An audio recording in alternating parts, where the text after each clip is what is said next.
It feels weird to say that you really enjoyed a film about racism.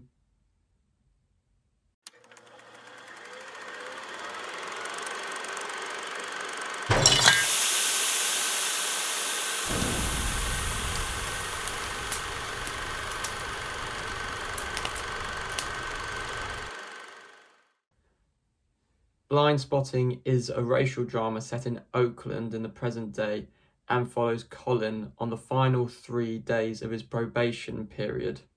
During this time, he must avoid any altercation with the police as he works at a moving company with his lifelong friend Miles. David Diggs, who plays Collin in the film, is also part of a hip-hop group called Clippings. Diggs wrote the screenplay for Blindspotting with Raphael Castle, who is also a hip-hop artist and plays Miles in the film. Both Diggs and Castle are from the Bay Area where the film is set. The film's also directed by Carlos Lopez Estrada, probably butchering the pronunciation of that. And Carlos directed a lot of the music videos for Clippings, also Diggs's hip-hop group. As such, Blindspotting is very much a passion project for the hip-hop artists involved in the film, and that really comes across in the film's style. Diggs and Castle are both clearly wanting to explore the racial issues in the Oakland area, and they want to explore this through the world of hip-hop as our main characters freestyle throughout the film. The first thing that's really striking about the film is that it touches on an array of racial issues in a very short runtime. The film's barely an hour and a half and it covers a lot of racial issues. The film touches on cultural identity, racial stereotyping, gentrification, systemic racism, all in a really in-depth and brilliant manner. And it manages to add something to the conversation with each of these topics. That's maybe the best compliment that you can give a racial drama, is that you learn something or are given a perspective that you didn't have before from watching it. After watching some of Clipping's music videos and to listening to some of their music, it's clear that racial issues are one of the key concerns that the group wants to explore. The main focus of the plot is systemic racism and police brutality. The issue of police brutality and systemic racism is dealt with in quite a simplistic or conventional way. We have a clearly racist police force, and Collin has to navigate that police force whilst on his final days of probation. It's a shame to say the film treats this issue in a conventional way, but we've had so many films explore police brutality by this point. It's quite hard for a film to do so in a unique way or in a way that adds to the conversation of what is clearly a heinous injustice. Where the film proves more interesting is through this electric dialogue the film has and interesting character interactions which explore more nuanced issues of race and racism. Miles, for example, is a very layered and complex character as a white man who's grown up in quite a poor and racially diverse area. And because of this background and upbringing, he has a very specific cultural identity which he struggles with throughout the film. His character's really engaging as he's a white man who acts black or is ingrained in black culture in Oakland, and throughout the film this causes a lot of issues or tensions as he's both within the black community but as a white man also very much excluded from it. Equally engaging is Collin's struggle with racial profiling throughout the film. While Collins lives a upstanding, law-abiding lifestyle whilst he's on parole in the film, he struggles with authority figures and society making prejudiced assumptions about him due to his ethnicity, but also his cultural style, such as the dreadlocks that he wears throughout the film. Both of these characters struggle with their own personal issues as they work as movers in Oakland, an area that during the film is being quickly gentrified Throughout the film, we see them moving belongings of black families out of houses, so these houses can be moved into by upper class white people from different states, and as the housing also becomes spruced up and modernized throughout this process. So we've got a very interesting layered film as we've got two characters struggling with their racial identity as they see the city around them as a whole struggle with racial gentrification, and they're implicit with this change as helping as movers.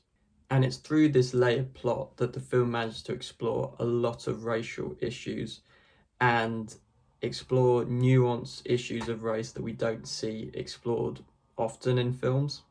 All of these issues are explored through riveting and really slick dialogue.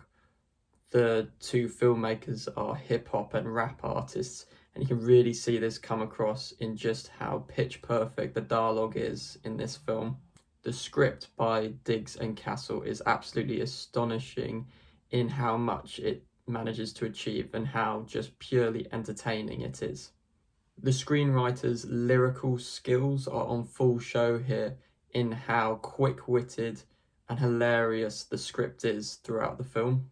A lot of the humour comes from the characters speaking authentic Oakland street slang, particularly from Miles's character. Not only does the film use street slang to create humour, but the film is also quite aware of how ridiculous some street slang can sound. And a lot of the dialogue with Miles's character is really clever in this regard, in that it uses street slang for humour, but also acknowledges how sort of ridiculous some aspects of street slang are.